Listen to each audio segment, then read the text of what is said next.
type something, I'm already scared. What is this profile picture? Weeb! Nerd! Okay. How do I make sure I'm always getting the maximum value out of DM? When I rewatch my VODs, I have a hard time telling when I'm effing it up or doing well sometimes. Also, how do I go about contesting debug? Okay, so when you're getting maximum value out of DM, you need, the biggest thing I always to say is like make sure that you're making sure that like, okay, the big thing, remember we flamed Space the other day? The big mistake with Space was how like he was consistently using too much DM leading up until fights, and that generally means that you're peaking too aggressively or just positioning sloppily. So you want to make sure that like the first thing to make sure that your DM value is good is that you actually have it mid-fight, like right as the fight starts, that you've got as close as full DM as possible, so that you can actually have enough DM to DM what you want to DM. And then besides that, I would like when tank trades are happening, you're looking for a specific person or cooldowns to DM. In other words, if you're playing Monkey Dive into an Ashe comp, DM Ashe. If you're playing Zen Brig, or you're playing a Zen comp and they're running Tracer, your priority is DM on the Tracer on your backline, right? So you need to have an idea of like what you're actually DMing, like as soon as you see comp. Like, oh, they're running Hard Dive with Sombra Tracer. I must DM the Sombra Tracer damage, right? Oh, they're running heavy spam and we're running heavy spam as well. Like, so I need to be making sure that I'm DMing Dynamite whatever I can. And when our Arista shield breaks, I'm DMing so that she doesn't get her Fortify for. So like preparation is so important when it comes to DM. Because it takes a lot of the guesswork out of the game. You need to kind of already know ahead of time like what you're DMing just based off of the compositional stuff, and making sure that you're going into the fight with as much DM as possible. Now I know that's not exactly the nitty-gritty crazy wonderful details, but I'm just not all for that crap. I'm more concerned with that you actually have good fundamentals, and those fundamentals are good. Having a time telling whether like if you have a hard time telling whether you're messing it up or not, then you need to know what are you looking to DM. I don't expect you to track Fire Strike and Biotic Nade and Sleep Dart and Sigma, not Sigma, micro missiles, and like you need to prioritize what's most important.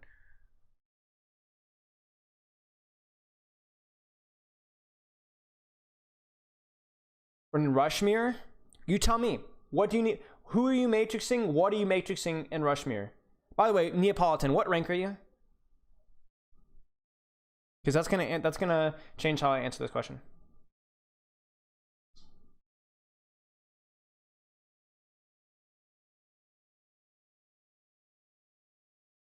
$3,800. Okay. Flash, Fire Strike, Micro Missiles, right. So what you're doing is you're making sure that your matrix isn't burned up early in the fight, so that late in fight, you can counter enemy aggression from the Diva, from the Kree, or you yourself can go aggressive on the Diva, on the Kree, on the BAP, and have matrix to bail you out, and or just to lengthen the time that you're on that angle. Does that make sense? So you're aggressively holding an angle, and the matrix allows you to stay there for a longer period of time. Yeah, don't worry about flash. Don't worry about in the strict up brawl mirror. The specific cooldowns aren't as important. It's more important that what you're doing is you're taking heat off of your Ryan when he's under a lot of pressure, and or you are enabling your Ryan or yourself to go aggressively on the backline. So. Did you see the first did you see the Diva that we coached in Hollywood today? Kind of, yes. Yeah. So you're using it to sustain your positional advantage. Because if they start shooting you, then you can matrix and stay there. And they keep shooting you, they keep shooting you, they keep shooting you, and your Ryan is just going rah, rah, rah, rah, rah, rah, right? And if they don't shoot you, then you are looking at the battlefield and saying, oh, my Ryan's under a lot of pressure. Matrix. Matrix on Kree. Matrix on BAP. Matrix on Diva. Oh, my Ryan's on not a lot of pressure, and they're not shooting me. Well, I'm going to go backline now and murder them, right? Yeah, so you're either matrixing yourself because you're baiting attention on yourself because you're positioned well, or you're matrixing your team because they're ignoring you in the off angle and you have perfect vision of when and what you need to off angle. It is a tough ability to use. So I'm explaining it. Oh, it's so easy. It's not. So if you're having a hard time, yeah, duh. So don't feel bad. But that's where I would start. just feeling position. Well, if you're contesting a DPS plus mercy pocket, I mean, it's the same thing I gave you last time. As long as your team is doing something at the same time while you're contesting them, then you're not just feeding ult charge. You're allowing your team to take a 5 versus 4, as long as you can survive. And obviously there's ways of micro playing around it, like are you committing boosters? How is your matrix management? Are you actually threatening a kill on that target that will make the mercy swap to heal so that you take less damage as a whole? So there's like, in such a vague question, all I can say is make sure that you're contesting at the right time so that you aren't feeding, right? It's a 2v1 trade if it's timed correctly. Coach Prescott, all right. I've heard Isaac say a few times in different videos that as a DPS player, you should choose between hit scan, projectile, and drop. Don't play the other. It's fairly important. Becomes a little less important in high ranks because when you play in scrimmages, there's more of a demand for flex DPS players, in other words, projectile DPS players, to be able to play tracer. And heck, there was even a time period a little over a year ago where you needed a hit scan to be able to play Hanzo, who was had a very fast projectile, so it wasn't that much of a learning curve. But I agree with him. I think it's good to understand an aiming style. I do think like there's like every projectile has different projectile speed, so it's not so much as muscle memory, so much it is building a signature play style. Because a lot of the hit scans play in similar ways, just at different ranges. A lot of the projectiles play in similar ways, just in different ranges. So if you're playing, your Doomfist and you're playing your Genji, those heroes play very similarly in how they play. If you're playing a Pharah and you're playing an Echo, those heroes play very similarly in how they play. Heck, even Echo and Genji have a lot of overlap with how they play. Widow and Ashe, a lot of overlap. Ashe and McCree, a lot of overlap. Sombra and Tracer, a lot of overlap. So I wouldn't say you can only pick hit scan, you can only pick projectile. Even in lower ranks, I think there's some flexibility allowed, but it does make the job a little easier. But I wouldn't flame somebody for having a McCree, Genji, Ashe hit hero pool. It's weird, but yeah. What would be better though would be like Hanzo. It's better to pick like range signatures, I think, than it is for hit scan versus projectile. In other words, Hanzo, Kree, Ashe, I would rather see that than a Pharah, Hanzo, Doomfist. I think I would rather see that because those are all more range heroes, and then you get Pharah, Doomfist, Hanzo, and that's just all over the place. Be nice.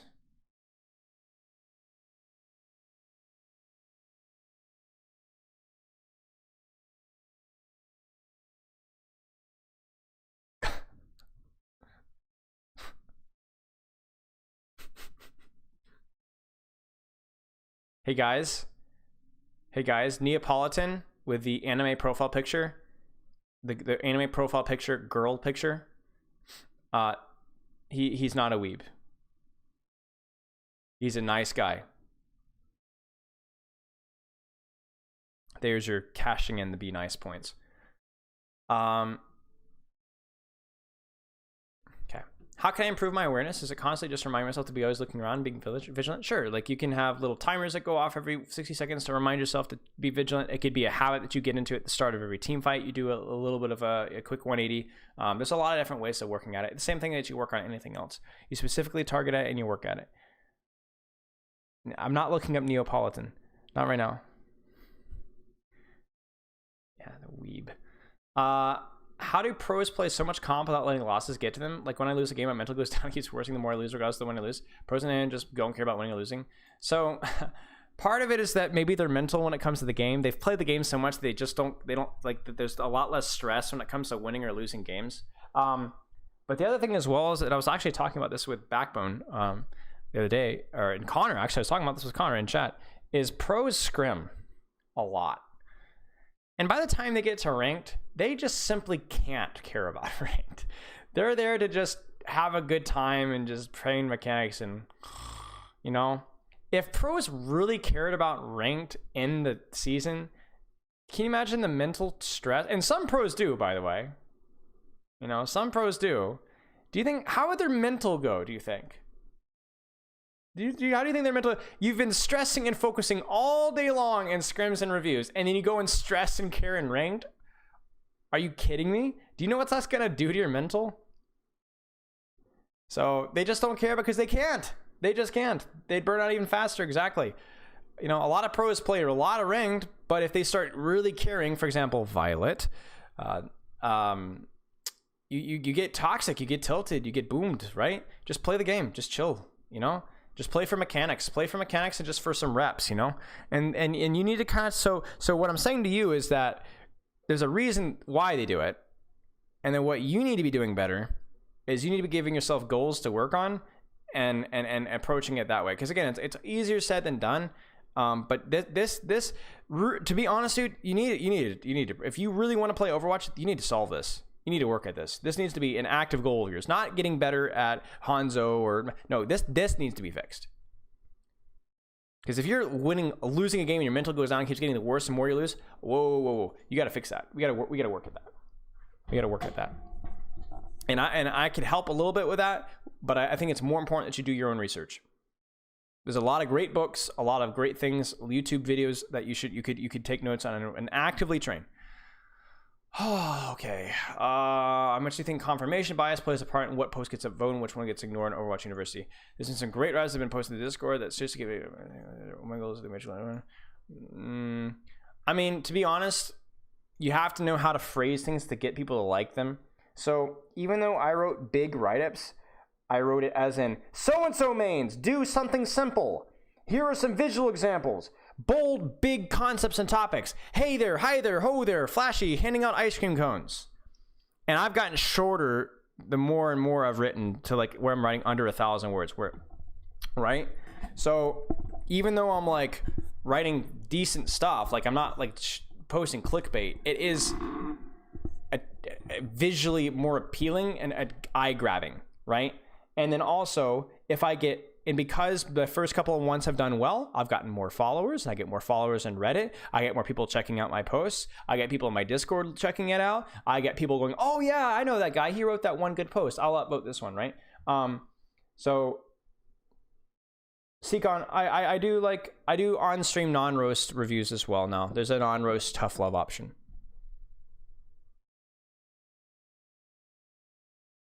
Well, your personal buff hard tag thing?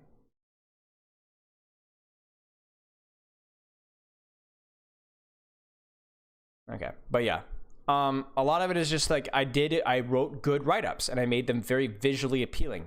But part of that is just being a good writer. So I'm not a great writer, but I am a pretty good writer. I did a lot of writing in high school. My dad is a journalism major. He was really tough on me when it came to writing good, clever, eye-catching, being efficient. And I've been working on that even now. And so I've tried to take a lot of the skills that I trained in high school and college into Overwatch. And I wouldn't say I'm a great writer at all, like I said. Certainly not even a good writer when it comes to actually professionally writing, but it's better than some of the average posts I see in there that aren't structured so well, that aren't very eye-grabbing, that are a little dull, that could have said what they wanted to in fewer words, things like that. So it's about taking the information and making it very easily presentable. For example, your YouTube videos did well because they were the little ding noise and you had funny little nicknames for everything here, and you kept it structured. That's why it was so hard on you when you went on and on about like some of the more competitive, strategic, pro style things, because it made them less attractive to watch. So you have to find the balance between good knowledge, good information, and also presentation. Is it at all feasible for any humility to pop up and do deeper levels of education? Yes, it is feasible. You will have to work a little harder because I had the advantage of, hey, posting it in Reddit Big Brain things or advertising it in my Twitch stream and getting a couple of extra upvotes. But I mean, but like I have done posts before, many posts before. You can go back and look at my post history that also did well in Overwatch University, and nobody knew who that guy was. Why my first ever Moira grad has 20 times that votes in my most recent one.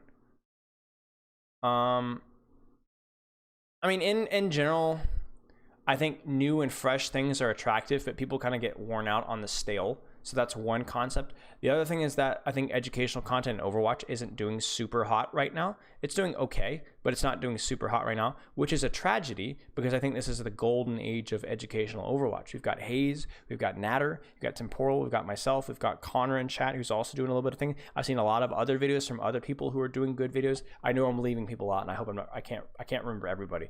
But there's a lot of really good educational Overwatch content out there. I mean, even your Overwatch is releasing, that wasn't that bad of a guide, right?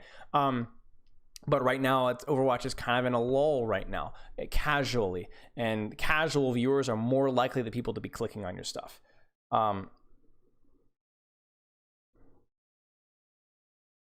So,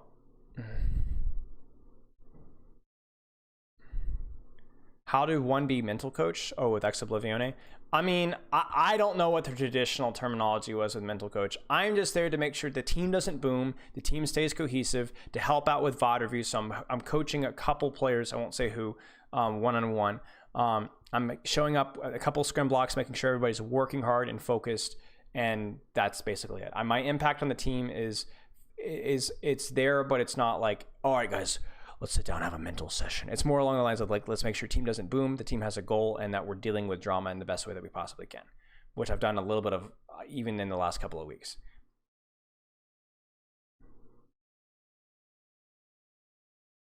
How do you get educational streamers and coaches who want to support the development of tier 3? I don't know, man. The semi-pro Overwatch scene is a dark and depressing place.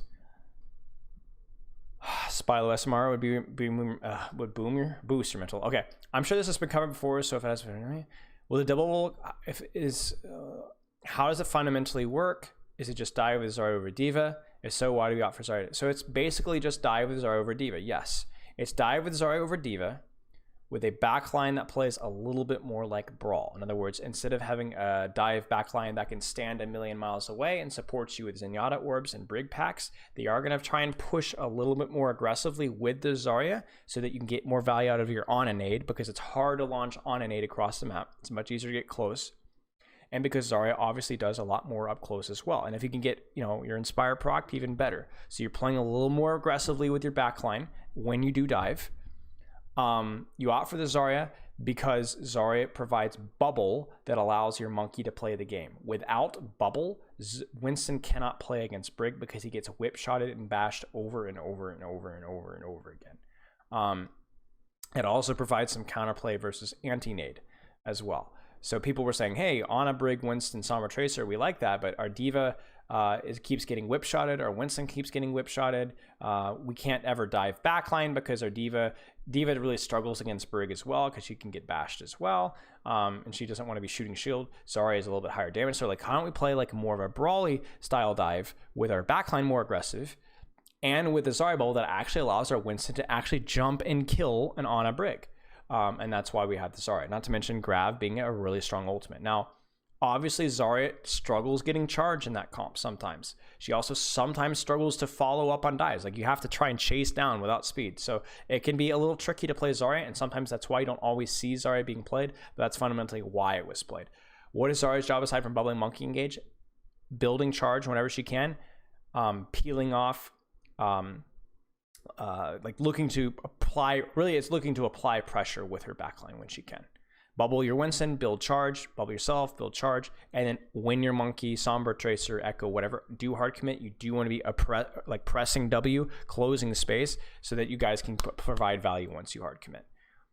What should a player generally be thinking of when playing? I'm hit scan if there's anything specific.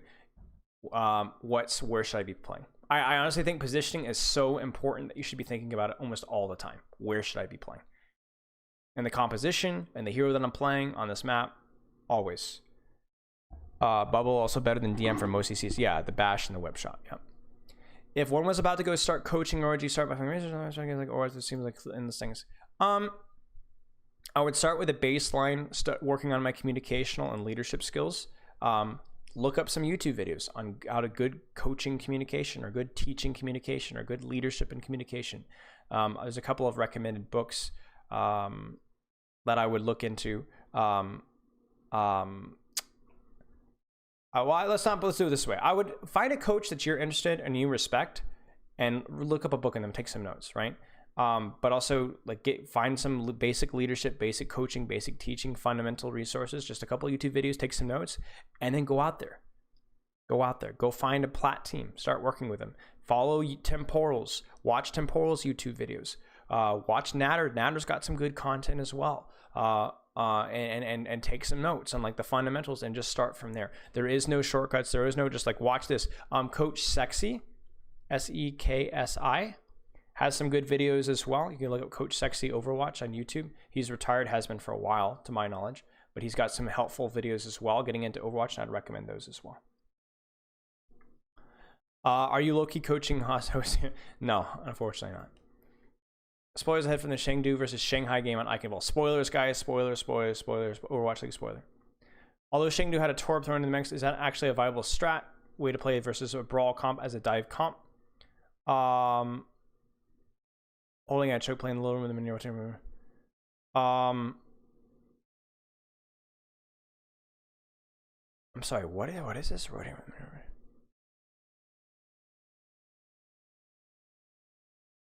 I'm so confused. Did anybody see this game? I don't know what we're talking about here. Should I pull up Overwatch replay viewer? Ha! Nice, Nate Felton. Does anyone does anyone know what match this is? Chengdu, Shanghai. Is this all from Chengdu, Shanghai? We can look at it really fast.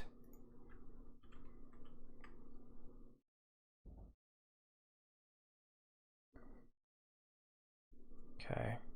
I'll look at it really fast, but I want to avoid. Eichenwald is the map.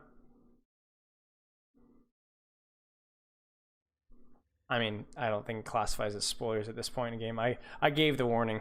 If they still got spoiled, their loss. You know what I'm saying? All right, let's do this. Eichenwald.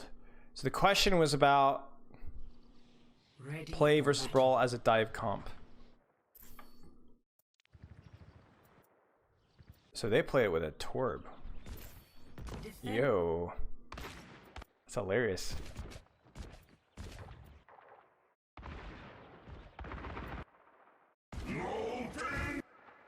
Oh, they did it, chat! I didn't even watch this match. I regret it. Okay. Chengdu had a Torb thrown into the mix. Is that actually a viable way to play versus a brawl comp as a dive comp? Holding it choke, playing that little room with the mini, rotating from the room to the bridge, dropping them, rotating back to the room. Of course it's viable. Of course it's viable. So the reason why you're playing Torb versus brawl is because you're not confident that a tracer is going to get enough value against a brawl comp. You're not going to get enough pressure from your angles. So you're like, okay, well, we need to play some form of heavier spam, right?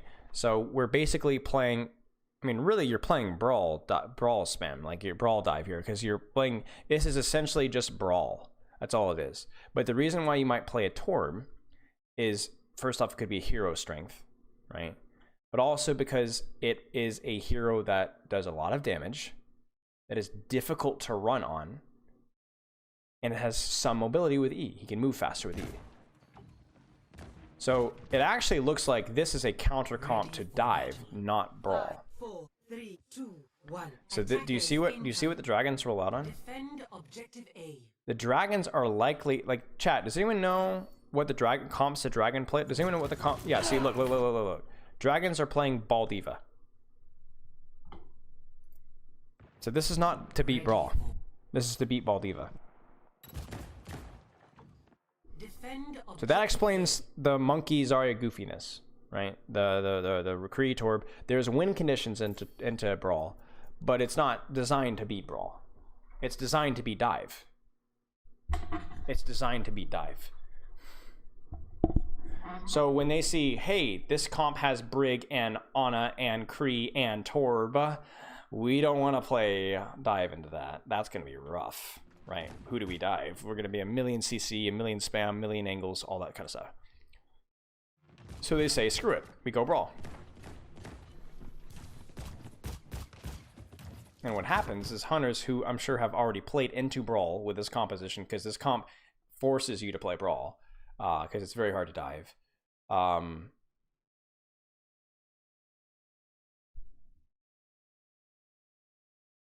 then basically the question is there actual viable way to play brawl versus a brawl as a dive comp? Yeah, so you have to soft pressure this choke here, and basically like you have to pressure the choke around the high ground that you control, and then you rotate towards point and you play around the high ground on point. That's how you play dive versus brawl, very fundamentally.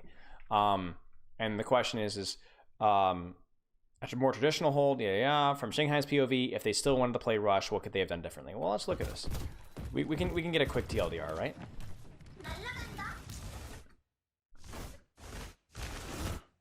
Holy cow, like how are they taking so much damage?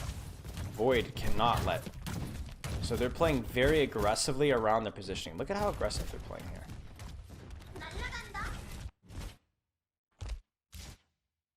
So Void comes in there, he gets flashbanged, or bashed and flashbanged and lit up. And then he gets naded. Or then they nade here.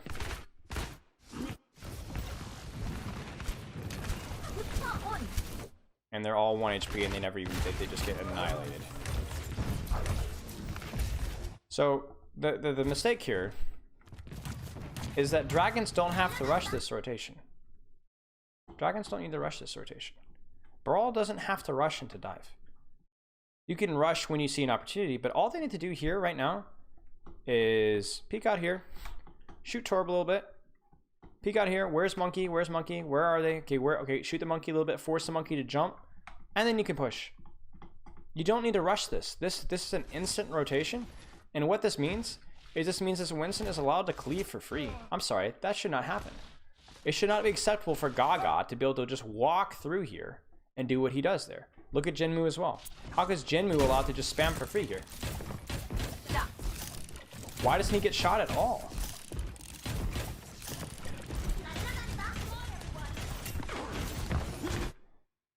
And because they don't take the time to scout and they don't time to poke out, do you notice how Void off-angle split pushes? This is good, but he goes too early. And not only that, he goes too early way ahead of his team's rotation without even scouting. And he has no idea that there's a Brig up here. He thinks there's an Ana up here or a Zarya up here. He doesn't think there's a Brig up here. He has no idea. So this is really just Shanghai rushing a rotation and Void going way too early simultaneously. But really Shanghai just runs into a choke without scouting, without knowing anything at all, and gets annihilated. And they deserve to. That was terrible. How do you not crap your pants of nervousness? Right now, do something physical. Go do something physical. Don't sit here and feel nervous. Go do something.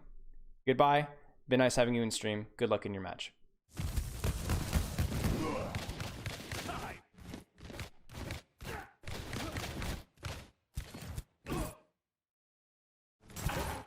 Wait, how?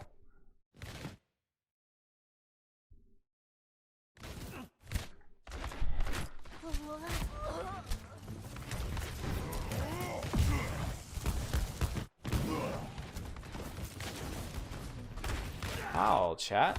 How? Just sit in the room. Sit.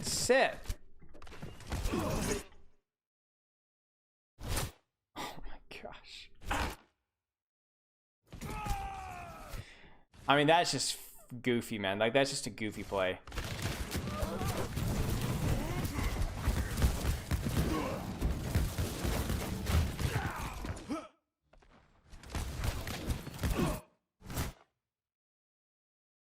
There's no like macro fundamentals you can pull from this outside of the fact that maybe Shanghai could have cleared high ground again and then peeked out from high ground instead of peeking out from there, but like that's just goofy, man. They do get some space though. Are they gonna rush things again? Feeling powerful. Oh man, they used the lamp. First off, why are they dropping from high ground? I don't think they needed to, but whatever. Like, don't even walk through the choke. Just stand here. Just stand underneath the bridge and poke Jinmu out and poke Gaga out. They're like walking into this kill box without poking them out. You have Kree, you have BAP, you have a Rhine shield. Like, you can poke these guys out with your shield diff. Come on.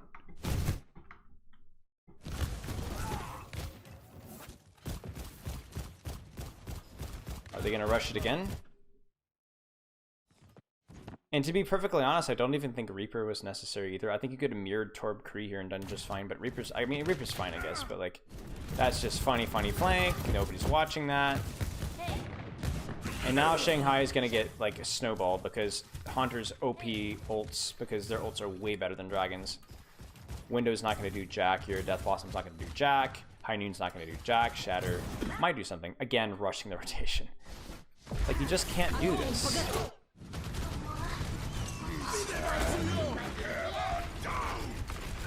It's just ult diff. Like, it's just pressing a bunch of Qs.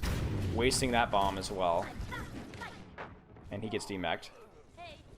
Or he almost gets demec'd. And they go Moira. Because that's exactly what you needed.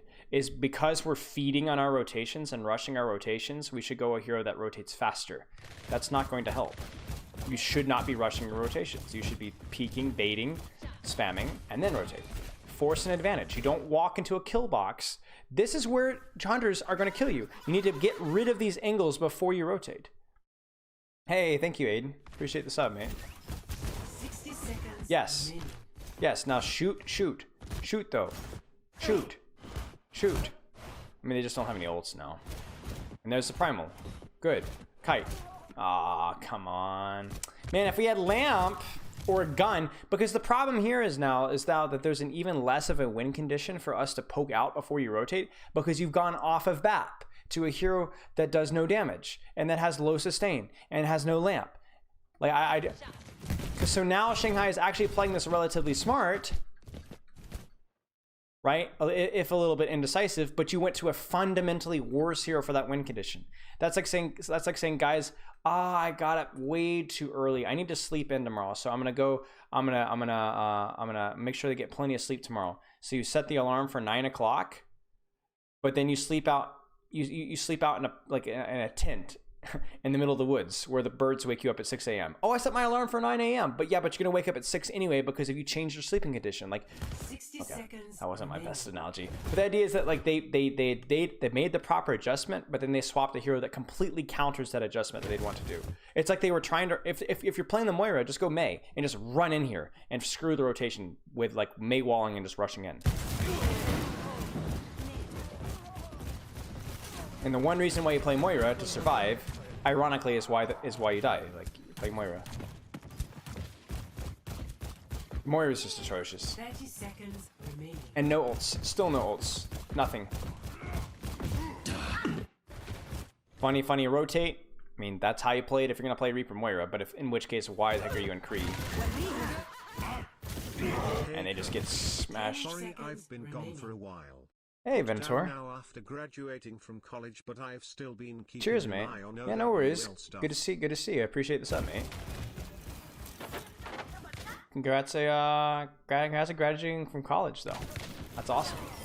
But yeah, I mean, there's nothing else to review here. It's just Shanghai's rotations were complete dog, and I think their comp could have been better as well. And I don't understand swapping on to Moira. Makes no sense. Like, you're just playing into a comp that has very, very low sustained pressure. Can I please do my hair now?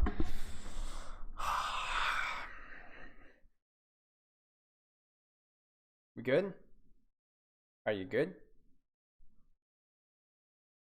I don't know where my brush is. You're just gonna have to deal with that. Any tips for people looking to specialize in scouting players and building rosters? Octavia, you butler. Oh, I fat fingered something. You know that person existed. I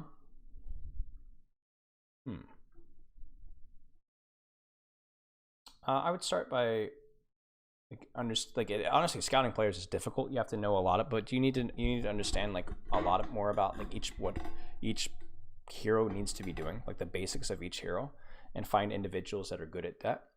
And then also when it comes to building rosters, like you need to get experience with looking for good communicators, good leaders, and good attitudes. And so learning how to scout those different aspects of players. And honestly, you just need to get started. That's a very difficult. You can't read a book on how to build a roster.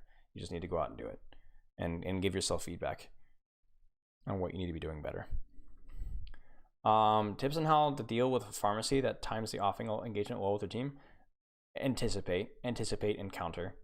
Anticipate and counter with your Diva, with your McCree, with your BAP. You know, you can't kill her because she times it really well, but you can pressure her. What is the difference between an Ashe Echo Korean Dive, Echo Tracer, and Ashe Tracer? Ashe Echo is against composite situations where there isn't a lot of good flank routes for Tracer to utilize, and or when there's more threat of brawl, or there's longer sightlines but still cover for Echo. It's just map compositional difference. So, you know, echo, high ground cover, plus spam, like plus brawl threat, right? Longer sightline and brawl threat. Longer sightline and brawl threat. I was also pretty good versus dive. Good flanks, and less brawl threat, right? Because Ash and Echo are good against Brawl, Tracer is not as good against Brawl, but if the map is really good for Tracer, then she'll be played on Tracer. Wide open maps, that's more friendly for Ash and Tracer, less friendly for Echo. Congested maps, more friendly for Echo, less friendly for Ash, things like that. It's more about the map and the composition that you expect to play into. Would you say that generally players are better off focusing on macro than the specifics of the hero? I think you have to understand like how the macro concepts apply to the specifics of your hero. For example, knowing that McCree should off angle doesn't really make a lot of sense if you don't understand what an off angle is, or like the range that McCree should be playing off angles. Or Tracer can go, oh, I know how to off angle, right? Coach Spilo told me to off angle, and he's playing it like a Widowmaker, like a million miles away. You have to know like how your hero needs to play it.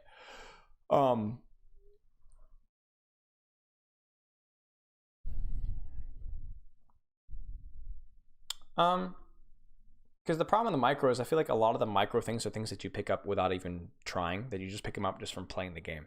So I would never ever give a player an emphasis on micro unless the micro was really, really important, like utilizing your blinks properly or matrix timing. If you're talking about like, oh, you need to fly up to an on and eat sleep nade, I think that's just something that comes with time and it's more important, I agree, to focus on macro there. Like, for example, Karku's, you know, tips for Bastion, right? You're probably better off just learning how to play Bastion and not learning how to like all min-max your matchup versus a Doomfist kind of a thing. What are ways to make a fun training environment? Be goal oriented. Focus on like the most important thing is to have with a fun training environment is have players that like each other, and you can't force that, but you can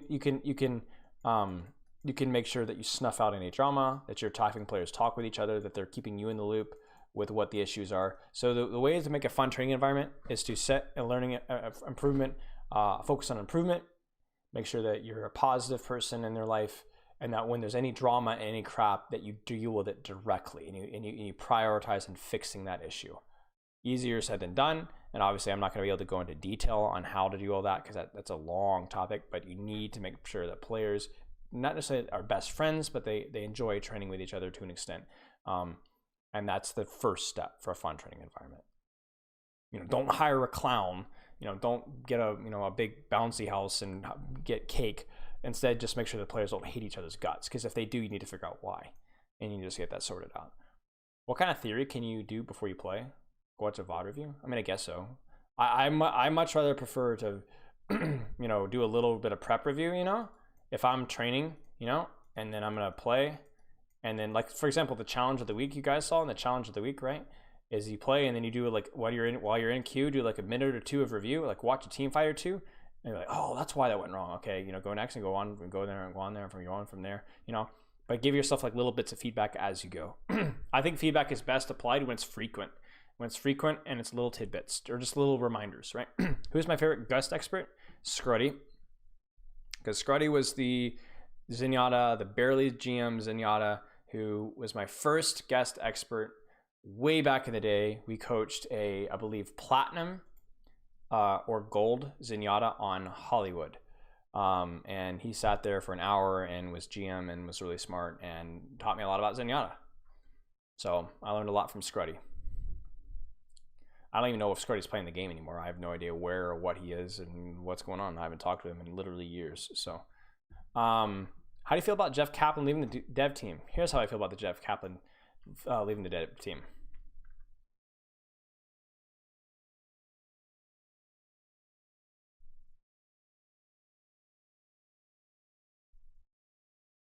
But honestly, we don't know what the deal is. So who knows?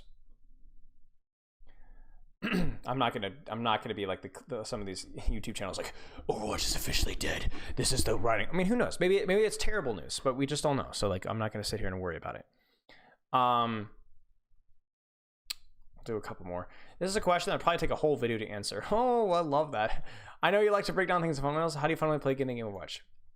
Make successful attack, defense, positioning, timing, quality of plan. In other words, what am I doing? How are we winning this fight?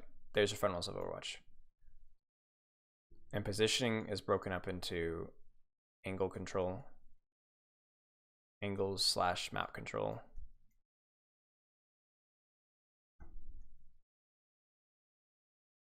and objective. So finding a balance between these two, as little objective pressure as possible and as most angle map control as possible. Timing is about your cooldowns, your pressure, mouse 1,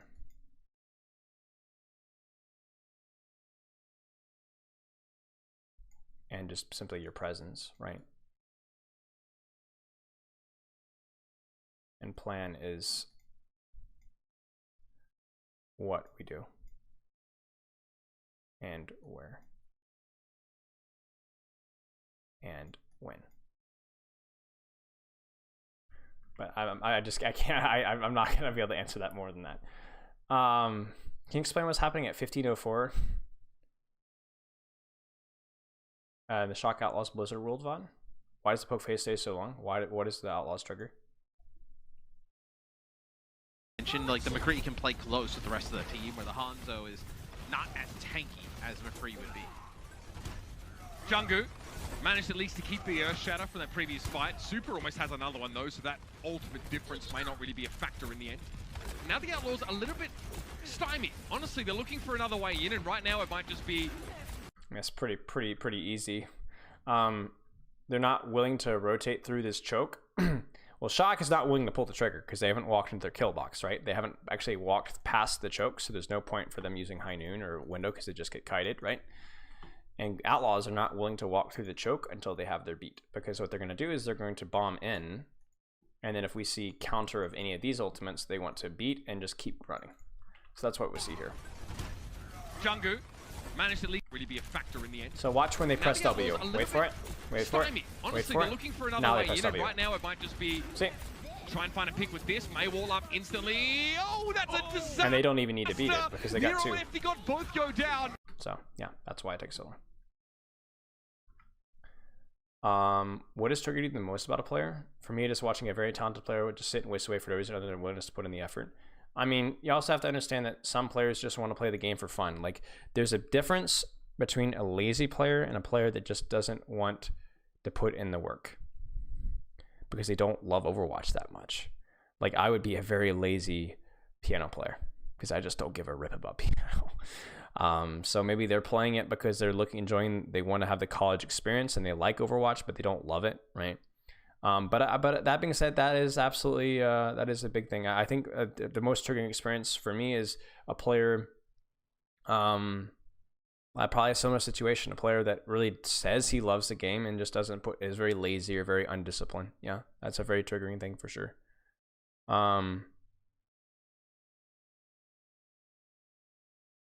Could you spam more buzzwords, please?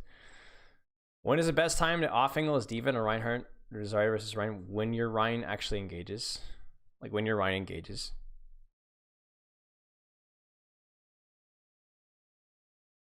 And that's it. Like when your Ryan engages, you can like look to split off a little bit, look for better vision.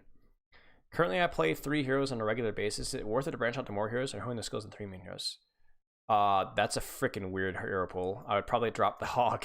And I would probably pick up one other DPS. Soldier or Tracer would be fine to complement this. Probably Tracer would be better because it's a more well-rounded hero pool that counters more enemy compositions. But yeah, Bastion. I was wondering the other day, as a DPS mainly Tracer, how do you differentiate problems with your engagement timing versus problems with the engage for the rest of your team? I mean, if you're not engaging, if your team isn't doing anything and you engage, the problem does not lie with your team. The problem lies with you. If you're saying, well, my team should have engaged, no, bull crap. If they didn't, they didn't. If the enemy team isn't doing anything and your team isn't doing anything, then you're going to sit in your heels and you're going to wait and you're going to wait. And it doesn't, you're not waiting for your teams to start brawling. You're just waiting for the tanks to start doing something. If you have a very passive tank that just stands at the choke and your DPS are shooting in your, your support line and your soldier is shooting behind the shield, that's something. There's your timing right there. So you're not, if your Reinhardt is literally in spawn or your Winston's in spawn and stays in spawn for 4 minutes, well, sorry, there's nothing you can do. But if they're doing something, that's their window of opportunity. Where does that you're starting too early in the wrong spot thought process in? Where does the rest of my team is drawing enough attention begin? I mean, never, almost ever. If you really feel that your timing is perfect, GG, go next. Don't worry about it. But why even focus on what your team is doing? I think the emphasis needs to be on, if you are sure that your timing was spot on when your tanks are actually applying pressure and you still then your timing was fine. And then the problem lay elsewhere. The problem had to do with your mechanics, had to do with your target priority, had to do with your general positioning, things like that. It just like the other time I read Festos when I feel like the other team's just dumping a bunch of resources, taking me out of the fight. The rest of them can't seem to make anything happen on the other end. Yeah, I hear you. Well, it honestly could be, I would need to see a clip, or it could be that you're just mechanically failing. It could be that you're mechanically failing. Or you're on the wrong target, or your positioning is where you're not getting enough done. Even though you're pulling a lot of resources, you could be pulling even more resources. And also make sure that is your timing good?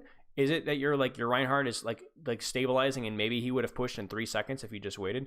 Study the replays. Kind of try and get a feel. Try and get go into his POV on the fight where these kind of things are happening, and from an unbiased perspective, try and be like, hey, is there a reason why he didn't feel comfortable pressing Q?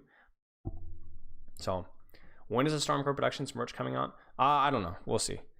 I had that question earlier today actually, and I am uncertain, guys. Uncertain.